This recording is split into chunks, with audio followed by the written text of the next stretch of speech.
bem, então o nosso estudo da manhã de hoje, de quinta-feira, como o Bira falou, está pautado no livro Libertação do Sofrimento, é do médium Divaldo Pereira Franco, Joana de Ângeles, e o título é Conquistando a Humildade. E quando nós lemos o texto, que a Joana nos faz meditar sobre este assunto, ela nos coloca que, em oposição à humildade, tem a empáfia, o orgulho, a arrogância, a prepotência e a vaidade. Então eu fiquei pensando e achei melhor nós estudarmos o contrário. Ao invés de estudarmos a humildade, vamos estudar os que são o contrário da humildade, né? A soberba, que como é que eu vou dizer assim? É o nome genérico ou geral para todos eles, né? Então eu achei que era interessante, então eu fiz um estudo sobre a soberba. E a soberba, ela está incluída entre os 7 pecados capitais, que são a luxúria, a inveja, a gula, preguiça, ira e avareza. E para a teologia cristã, a soberba é, sem dúvida, o pior dos pecados. E é interessante que o termo pecado, ele só foi aparecer a partir do cristianismo, porque até então ele não era considerado como pecado. O próprio Aristóteles, ele faz uma coisa muito interessante, que é assim, ele divide, né, os nossos erros, as nossas qualidades, em vícios e virtudes. E usa o critério do excesso, da falta e da moderação. Então, para os vícios, significaria o quê? É o sentimento em que eu tenho uma conduta excessiva ou deficiente. E a virtude é quando eu tenho uma conduta moderada. Então, por exemplo, né, em cima do nosso tema, o vício por excesso é a vaidade, por deficiência é a modéstia, e a virtude é respeito próprio. E o orgulho também é por excesso. O descrédito próprio é a deficiência e a velocidade é a virtude, né? Então a gente vai vendo que a partir do ano de 375 depois de Cristo, um monge cristão chamado Evagrius Ponticus, ele deixou a cidade de Constantinopla e entrou no monastério, e ali ele começou a meditar quais seriam as tentações que seduziriam os homens para o inferno, né?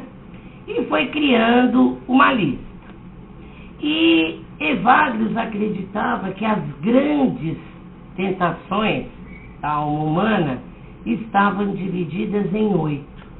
E a mais fatal seria justamente a soberba. Ele dizia que a soberba corrompia tudo em que tocava. Ele a chamava de tumor da alma, cheio de pus, já que amadurece e se rompe, criando uma confusão repugnante. Aí, passados alguns anos, no ano de 590 depois de Cristo, o Papa Gregório, o Grande, resolveu reexaminar a lista do Evagrius. E aí, ele, a partir daí, não só mudou o nome de tentação para pecado, como também introduziu um adjetivo para o pecado que todos nós conhecemos como os pecados capitais, né? E aí a gente poderia dizer assim, né? Já que esse é considerado, né, o pior dos pecados, tanto Evagros como o próprio Papa Gregório, né, nos dizem sobre isso, né? O que é soberba, afinal, né? Por que ela é tão considerada maligna? Então, os historiadores definem que é uma forma de arrogância, vaidade e um senso exagerado da própria importância, né? E normalmente quem é soberbo, não é regra geral, é óbvio, acha em si mesmo uma importância exagerada. E com isso diz, né, que não precisa de ninguém. E alguns até dizem que não precisam, né, dentro mesmo dos que professam as religiões cristãs, que não precisam nem de Deus. E dizem os outros teólogos que essa história começa muito antes, né, da tradição romana, da tradição cristã. Começa lá, antes até do Jardim do Éden e da concepção do homem. Todo mundo conhece, mas eu vou relembrar a história do Lúcifer. Então, Lúcifer era um anjo que questionava-se sempre por que ele não era o preferido de todas as criações de Deus. E ele queria ser tão poderoso contra Deus, né? E tanto o cristianismo, o judaísmo e o islamismo, contam essa lenda diferente, mas que no fundo acaba sendo a mesma coisa, né? E para escrituras islâmicas, então o que acontece? Lúcifer, ou Satanás, era soberbo demais para obedecer à ordem de Deus e se curvar, segundo ele, a sua maior criação, que era o Adão. Ele dizia: sou melhor que Adão, sou criado do fogo e do Espírito de Deus, enquanto Adão foi criado do pó. Então, tomado dessa soberba, ele lidera uma insurgência contra Deus e os exércitos dos anjos. Então trava-se uma batalha entre os anjos e Satanás e seus seguidores, que são vencidos e enviados para o inferno. Derrotado, segundo consta, a criatura mais amada de Deus, Lúcifer sai dos céus e se torna a encarnação do mal, que é o que a gente conhece aí, né? Acontece que é interessante que essa história também, assim como os 7 pecados capitais, não consta da Bíblia, né? Elas são muito mais contadas como lendas, através dos livros de outros livros de teologia, porque na Bíblia em si não se fala nem de 7 pecados capitais e nem da própria queda de Lúcifer, né? Então o que acontece? O que era a princípio algo contra Lúcifer, vai a partir daí ser uma coisa importante para ele. Por causa dessa sua soberba, ele se sente agredido, melindrado. Então o que ele diz? Ele diz que ele vai arranjar um meio de prejudicar aquele que ele acha que é a obra perfeita da criação, que é Adão, e que agora vive no Jardim do Éden com a Eva. Então o que acontece, né? Enganando os dois, vestido de serpente, ele encoraja a que Adão e Eva comam o fruto proibido da árvore do conhecimento do bem e do mal. E, apesar, né, de todos os avisos que Deus deu, de todas as recomendações, não resistiram e acabaram sendo mandados embora do paraíso, né? E a partir daí, eles ficam cheios de amargura, trazem, né, para o mundo amargura, vergonha, lamentos, a sua inocência nua é exposta e eles acabam destruindo o paraíso. Então a gente muitas das vezes acha que o Satanás é o responsável pelo pecado no mundo, mas não. O Satanás, vamos chamar assim, entre aspas, né? Ele é o que traz a tentação. É ele que espalha, né, como se fosse uma doença, né, aquilo que pode nos contaminar, né? E o trabalho, né, do Satanás continua, mesmo depois da guerra, da saída do paraíso, ele tenta sempre, segundo reza a lenda, né, manipular a vontade do homem. Então, e a Bíblia nos diz que Deus criou o homem, mas deu a ele o livre-arbítrio.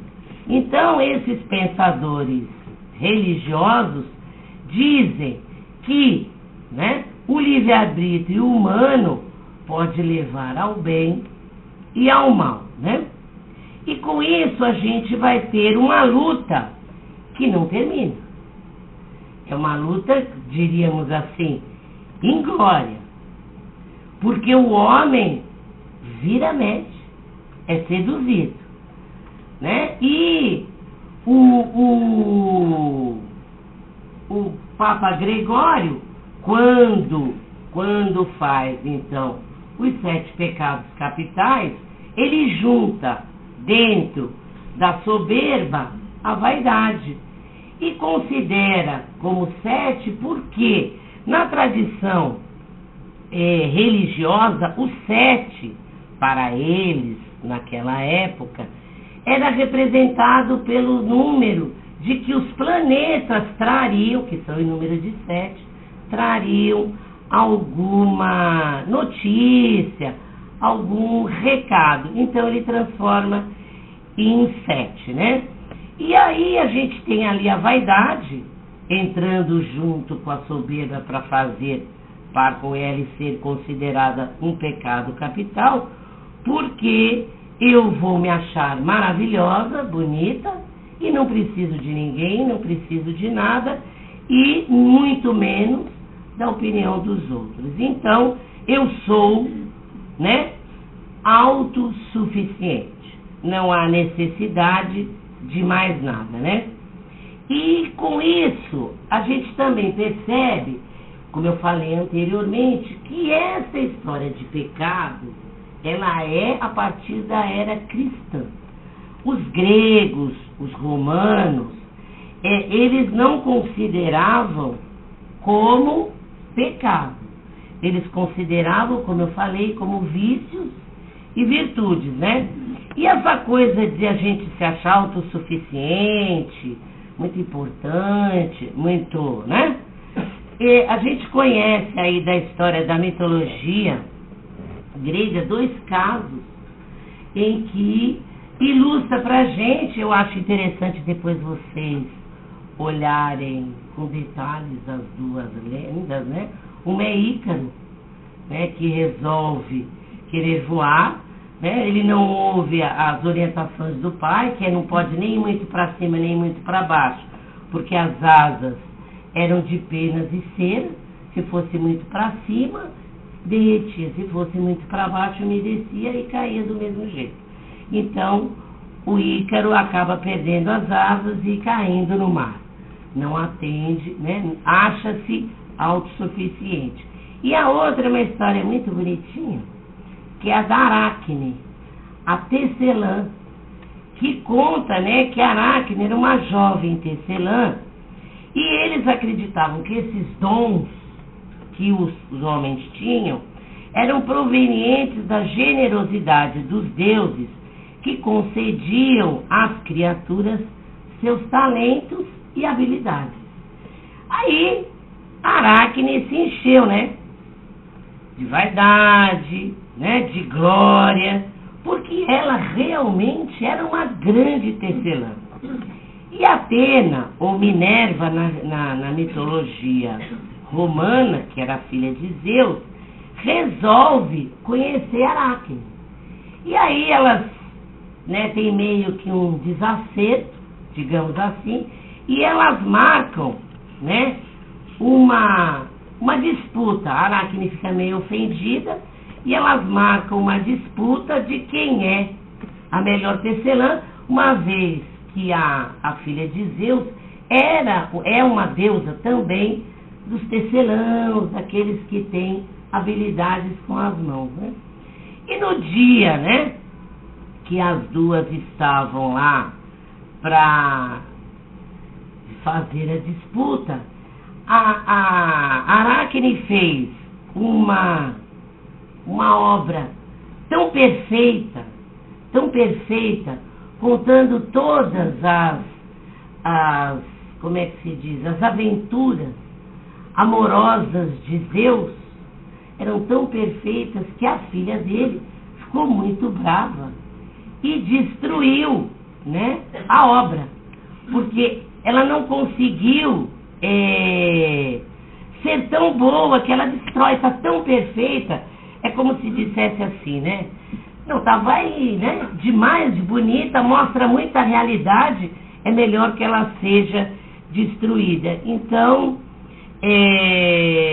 o que acontece? A Aracne fica muito decepcionada, fica triste por não ter conseguido vencer a deusa, né? Então ela tenta se matar, se enforcando, mas Atena, ao saber que a sua cólera tinha provocado isto na tecelã, ela dá uma concessão, transforma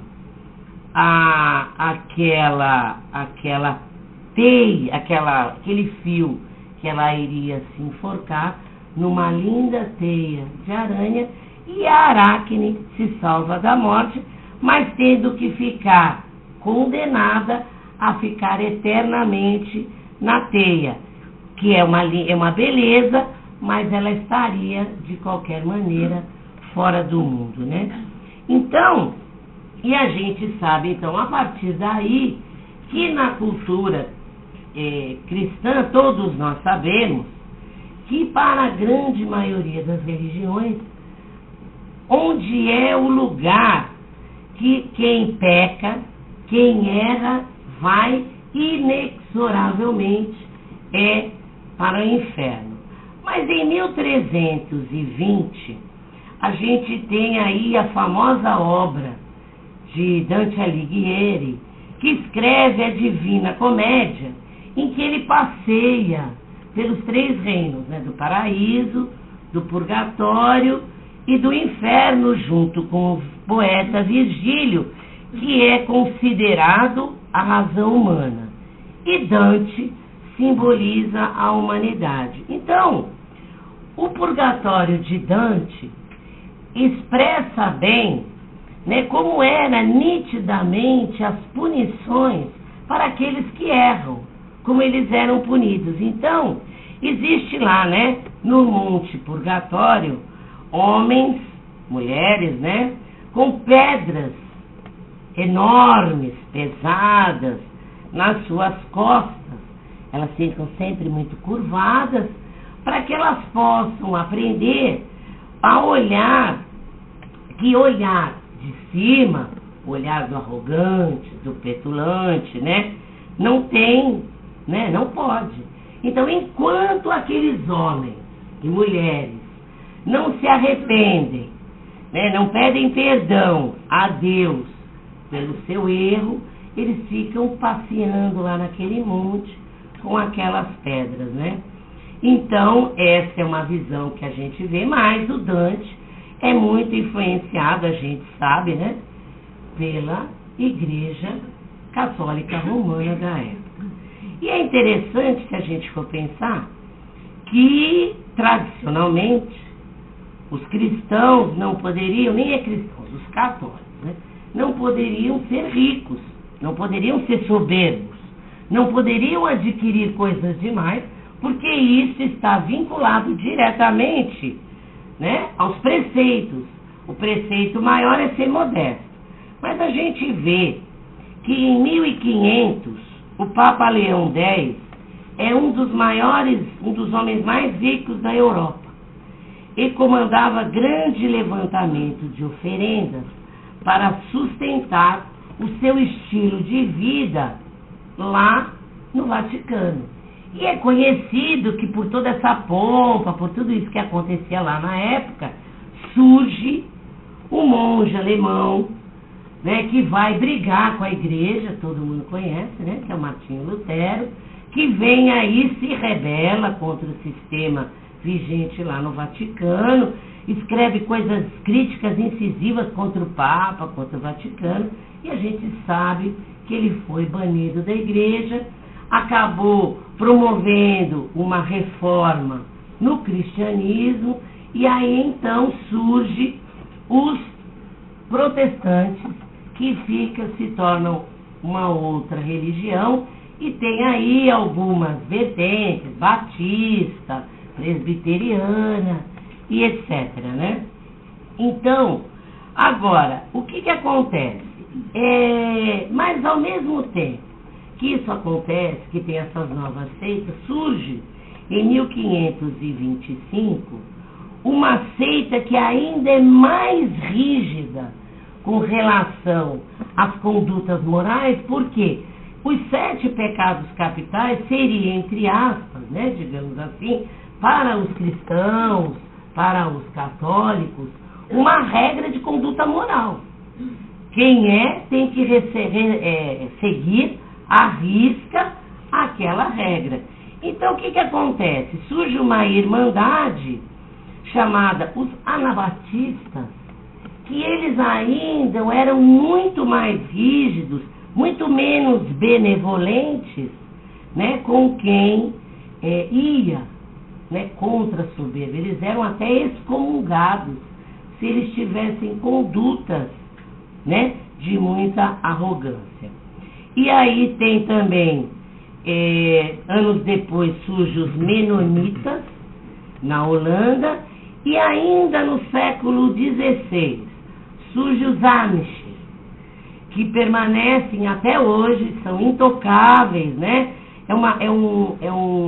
São lugarejos ainda presentes na Europa, nos Estados Unidos, que eles são absurdamente conservadores, têm uso restrito de equipamentos eletrônicos, telefones, carros, etc.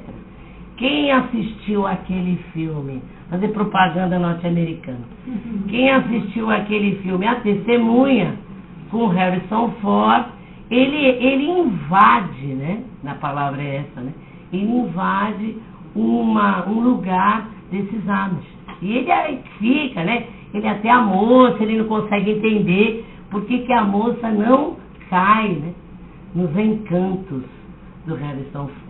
Mas porque eles ainda são muito conservadores. Eles têm um representante forte, que é o Jacob, que faz mesmo valer a excomunhão, não pode mais pertencer ao grupo, e para voltar tem que se redimir, né, se humilhar para poder continuar no grupo. E é interessante que a gente imaginaria que um lugar desse não ia ter ninguém soberbo. Não tem, né? Não tem carro, não tem aparelhos eletrônicos. Mas o historiador que eu li diz que tem as charretes. E que nas charretes há uma disputa de qual é a charrete mais incrementada, mais bonita. Então isso mostra para nós que realmente é difícil, né, nós conseguirmos nos equilibrarmos, vamos chamar assim, né, dentro destas tentações, mas ao mesmo tempo é a própria soberba que move a história, né? A gente conhece a história do Napoleão, um grande general que quis um poder insaciável, fora de controle, e no final, né, acabou, né, isolado lá na ilha de Santa Helena e morreu, né? Então, isto vai indo, e aí a gente vai chegar para mais perto de nós, em 1850, que surge, né, a grande revolução industrial. Chega a América, a Europa, e a sociedade, que era altamente de agricultura, passa a ser agora industrial.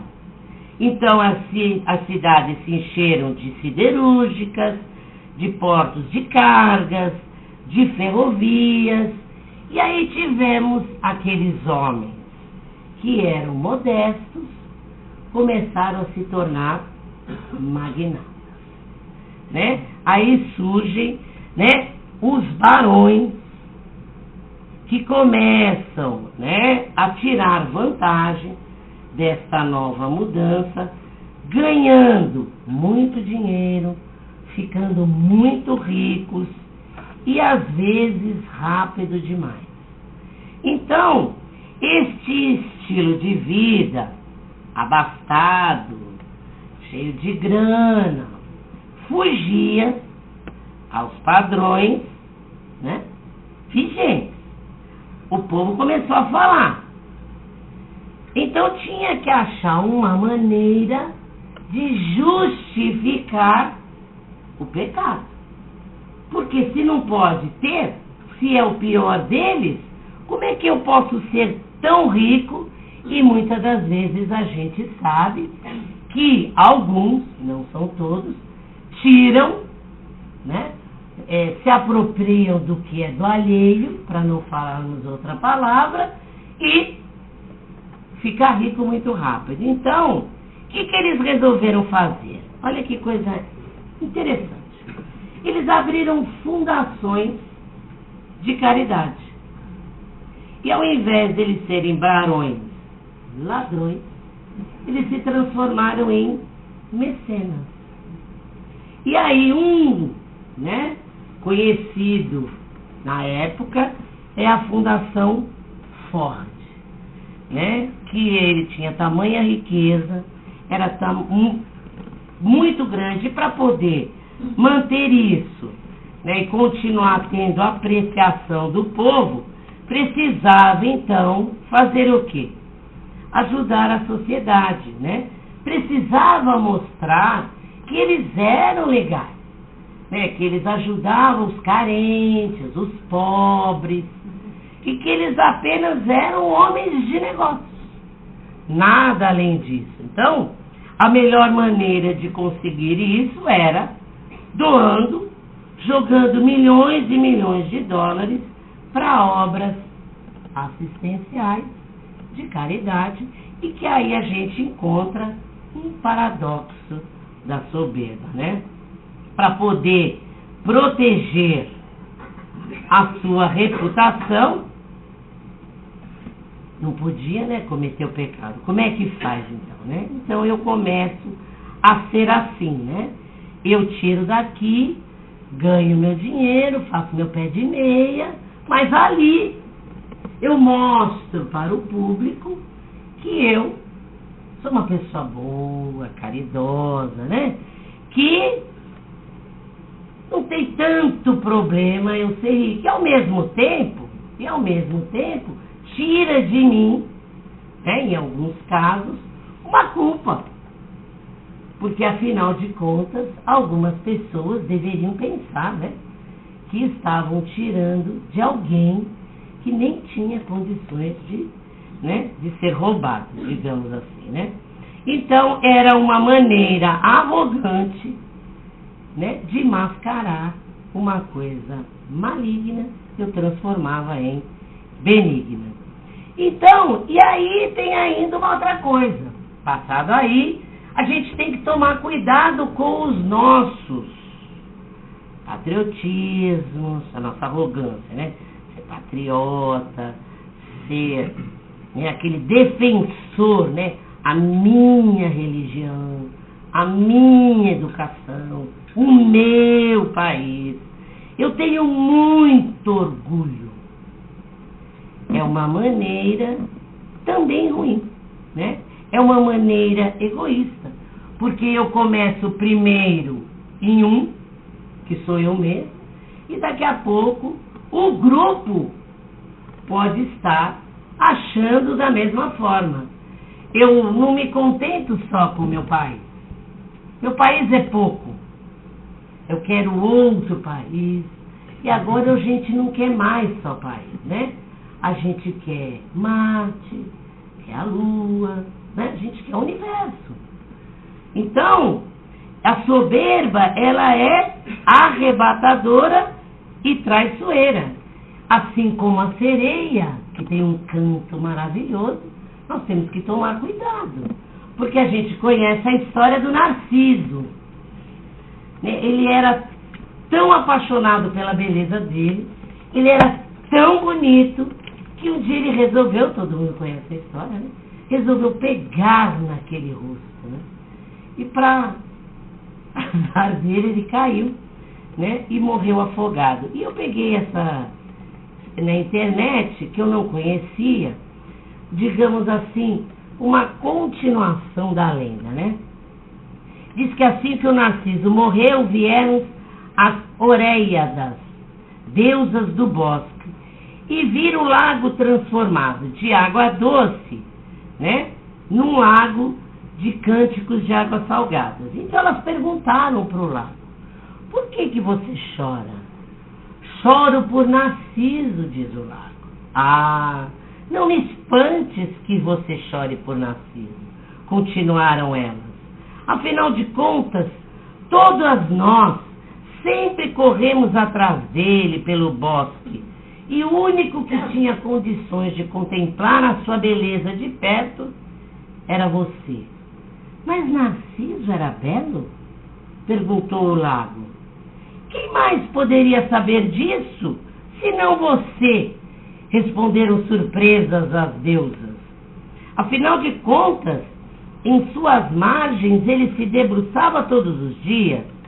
O lago ficou quieto por um tempo e disse: eu choro por Narciso, mas jamais tinha percebido que ele era belo. Choro por Narciso porque todas as vezes que ele se deitava sobre as minhas margens, eu podia ver no fundo dos seus olhos a minha própria beleza refletida, né? E aí, então, vem daí que a gente conhece que as pessoas que têm aquele alto ego, né, avantajado, recebem o nome de narcisistas, né? Então, e aí os séculos se passaram, a soberba, o orgulho passou a ser uma coisa positiva. É bom, incentiva. Eu agora sou uma pessoa que posso, eu sou uma pessoa que nasci lá do pequeno, do pobre, e posso ser alguém. Há um incentivo sobre isso, e isso mudou, é bem verdade, ao longo das culturas, das épocas. Infelizmente, eu não nasci consciente hoje, né? Na época em que as gordinhas eram símbolo de beleza, né? Hoje são as magrinhas, né? E haja trabalho para entrar no padrão, né? Eu li ontem na internet o seguinte, né? A televisão Rede Globo mostrou uma nova dieta radical das noivas. Dieta congênita de nutrição enteral. Aí estava escrito lá na internet. Sabe o que é isso? Uma sonda no nariz, que durante 10 dias, quando algumas pessoas chegam a perder 10 quilos. Então, a que ponto a gente chega para atender essas, né? Essas tentações, vamos chamar assim, né, de atingirmos algo que, né, nem é maluco.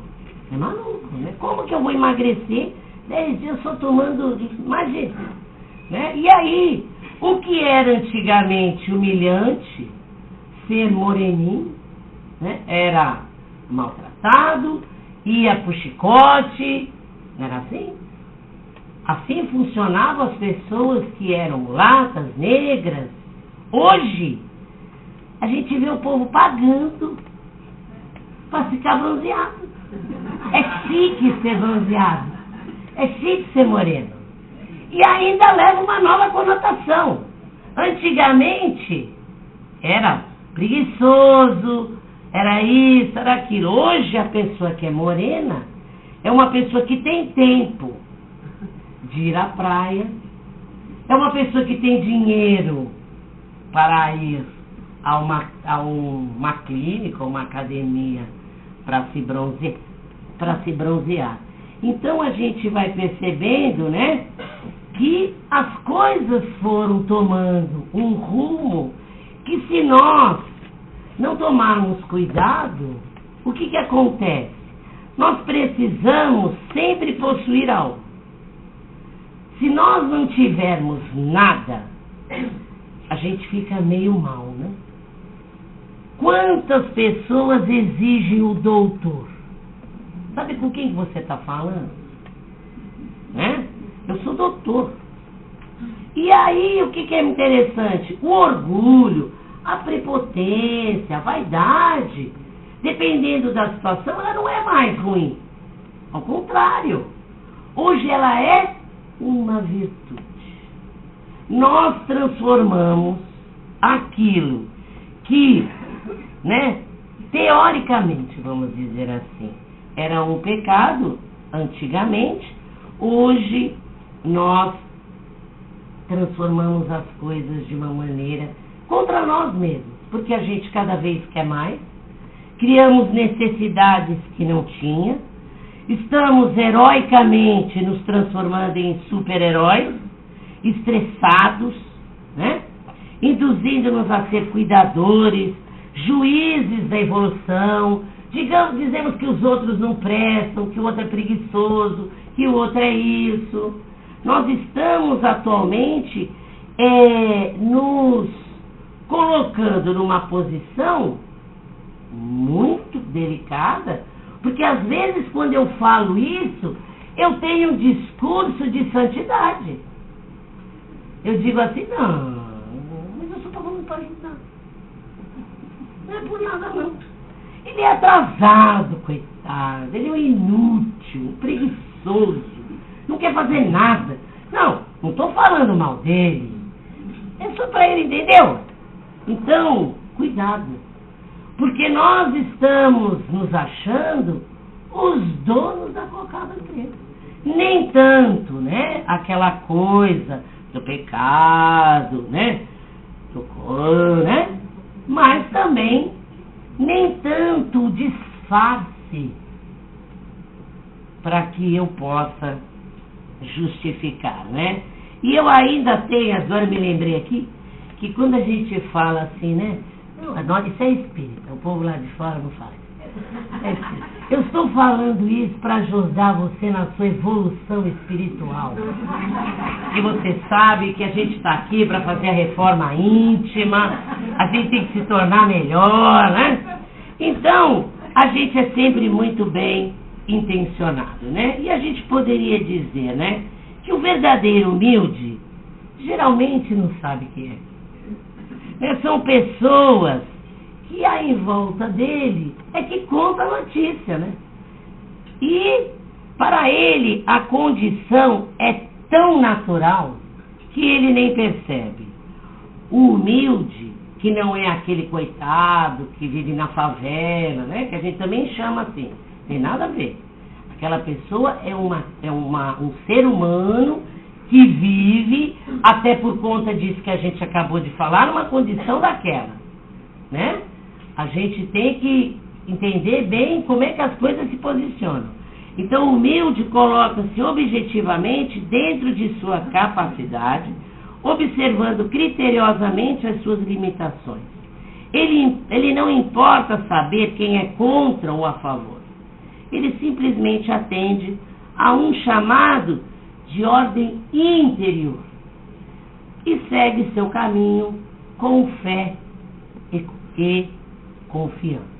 Eu vou roubar 3 minutinhos para contar uma história, porque eu achei que ia ficar muito, né? Muito conteúdo. E eu me lembrei de uma história que eu contei uma vez, que é de um galo orgulhoso. O galo se achava, né? Achava que ele era o acordador, não existe essa palavra, acabei de inventar. O acordador do céu. Então, todas as vezes que ele cantava, o sol se levantava. E que as suas penas eram maravilhosas, ele era poderosíssimo com aquelas armas, né, que ele tinha no pé, o seu canto encantava as galinhas, ele era o máximo. Até que, um belo dia, aparece no galinheiro uma jovem galinha de uma beleza esplendorosa e veio morar no reinado dele. E o galo, né, se apaixonou. E aí foi aquela paixão correspondida, teve uma linda noite de amor, uma coisa maravilhosa. Dormiu profundamente. E na hora de acordar o sol, não acordou. Lá pelo meio do dia, ué, como é isso? O sol já acordou? Aí fica, coitado, né? Desorientado. Tentou cantar, mas quer dizer que saiu? Saiu nada. Aí ele começa, né, com um nó na garganta, né, se sentindo humilhado. Mas não sou eu que levanto o sol? Comentou desolado consigo mesmo. Profunda depressão. Reconheceu que nada no galinheiro tinha mudado. Tudo continuava igual. As pessoas estavam na mesma.